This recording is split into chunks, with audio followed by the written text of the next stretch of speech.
वहीं प्रधानमंत्री नरेंद्र मोदी के कृषि कानून रद्द करने के ऐलान के बाद देश की राजनीति में एक नई सुगबुगाहट शुरू हो गई है। इसी को लेकर हरियाणा बीजेपी के प्रदेश अध्यक्ष ओपी धनखड़ से खास बातचीत की हमारे संवाददाता ने। हरियाणा बीजेपी के प्रदेश अध्यक्ष ओम प्रकाश धनखड़ हमारे साथ जनता टीवी पर बात करने के लिए मौजूद हैं। सर, एक बड़ा फैसला केंद्र सरकार की तरफ से लिया गया। प्रधानमंत्री ने खुद जो है जानकारी दी कि 3 कृषि कानून रद्द किए जा रहे हैं, लेकिन इसके बावजूद किसानों का जो स्टैंड निकलकर सामने आ रहा है, वो कह रहे हैं कि अभी जो है हम जो बॉर्डर धरना स्थल है वो खाली नहीं करेंगे। किस तरीके से देख रहे हैं? देखिए, सबसे पहले तो मैं साधुवाद दूंगा प्रधानमंत्री जी को। बड़ी संवेदनशीलता के साथ उन्होंने तीनों कानून वापसी लेने का जो निर्णय किया है वो बहुत बधाई के पात्र हैं। और उन्होंने बड़े स्पष्ट शब्दों में कहा कि हम किसानों के एक समूह को, हम ये किसानों के भले के लिए लाए थे, छोटे किसानों के भले के लिए लाए थे, समझाने में कामयाब नहीं हुए, इसलिए इन कानूनों को वापस ले रहे हैं। और अब जब प्रधानमंत्री जी ने सार्वजनिक रूप से कहा है तो इससे बड़ी भारत में और कोई बात नहीं होती है। और मुझे लगता है कि किसान संगठनों को भी तुरंत उनकी गतिविधियों के कारण जिनके जीवन पर प्रभाव पड़ा है, जैसे मैंने कहा कुंडली बॉर्डर के आसपास का औद्योगिक क्षेत्र, सोनीपत की आर्थिक गतिविधियां, बहादुरगढ़ का जो है टीकरी बॉर्डर के आसपास का औद्योगिक क्षेत्र, वहाँ की आर्थिक गतिविधियां, मजदूर, छोटे जो दुकानदार, छोटे छोटे उद्योगपति हैं या बड़े उद्योग नहीं हैं या छोटी छोटी इकाइयां हैं, तो उनकी भी आर्थिक गतिविधियां तुरंत, क्योंकि जिन्होंने इतना साथ दिया, इतने संयम के साथ दिया, यानी सबसे बड़ी कीमत किसी ने चुकाई है तो इस औद्योगिक क्षेत्र ने, इस इलाके के लोगों ने चुकाई है। तो अब तुरंत उनके लिए भी रास्ते खोल दिए जाने चाहिए कि उनकी गतिविधियां भी शुरू हो जाए। आज शाम से ही गुरु पर्व है, प्रधानमंत्री जी ने बड़े मन के साथ जो ये सब किया है, ऐसे ही बड़े उसके साथ जो है ना कि इनकी भी आर्थिक गतिविधियां खुले, क्योंकि यहाँ बड़ी संख्या में लोग, साधारण लोग जो है ये बसर करते हैं। ये सैटेलाइट सिटी है, ये मेन सिटी जैसा इलाका नहीं है।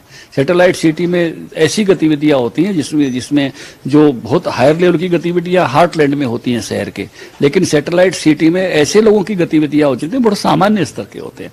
तो उनकी आर्थिक गतिविधियां भी शुरू हों, ये मुझे लगता है कि तुरंत जो है किसान संगठन के नेताओं ने इस पर निर्णय करके कि भाई हम इनकी आर्थिक गतिविधियों में किसी प्रकार की अब बाधा नहीं करेंगे, जो भी अड़चन हमारी की तरफ से है उन सबको दूर हटाएंगे। लेकिन सर, एमएसपी को लेकर जिस तरीके से पेच कहीं ना कहीं फंसता हुआ नजर आ रहा है, संयुक्त किसान मोर्चा की तरफ से जो बयान है उसमें वो बिजली अमेंडमेंट एक्ट जो है उसको लेकर भी बातचीत करते हुए नजर आ रहा है। वो कह रहे हैं कि अभी सरकार को और बातचीत हमसे कहीं ना कहीं करनी चाहिए। आप पूर्व में कृषि मंत्री रहे हैं, किसान मोर्चा के अध्यक्ष भी रहे हैं, कितना फिजिबल जो है आप इन सब चीजों को देख रहे हैं?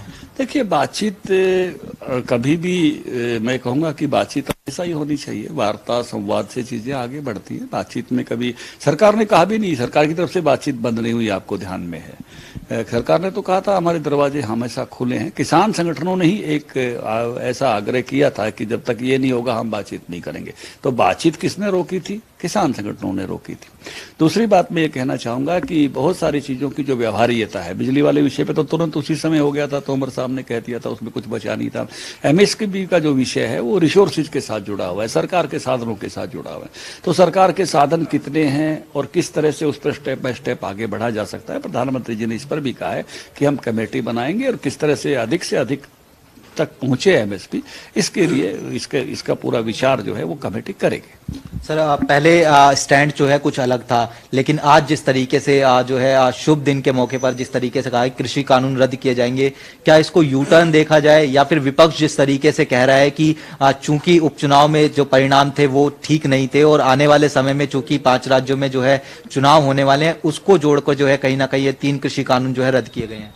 आप किसी रास्ते पर आगे बढ़ गए हो और आपको कोई पुकार ले अपना कि आ जाओ यार, उधर से नहीं इधर से चलेंगे, तो उसको आप ऐसे नहीं कह सकते। अपना ही लोकतंत्र में सब लोग अपने हैं, किसान संगठन भी अपने हैं।